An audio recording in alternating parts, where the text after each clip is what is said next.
Hello guys, welcome. Miso soup, potato and white onion po. Healthy or nutritious food. Ayan po. Magpakulo po tayo ng tubig. Ilagay natin at palambutin ang potato. Tapos pag malambot na, isunod na rin natin yung sibuyas. Pakuluan. Ilagay yung powder na hondashi, pampalasa. Gayon din po yung miso paste.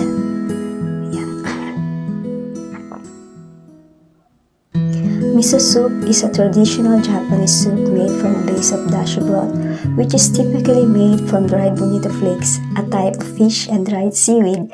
The soup is then flavored with miso paste, a fermented soybean paste that gives the soup its distinctive savory and slightly salty taste. Ayan, ready to serve na po. Tara, kain po tayo. Eat healthy foods. Thank you and God bless you all.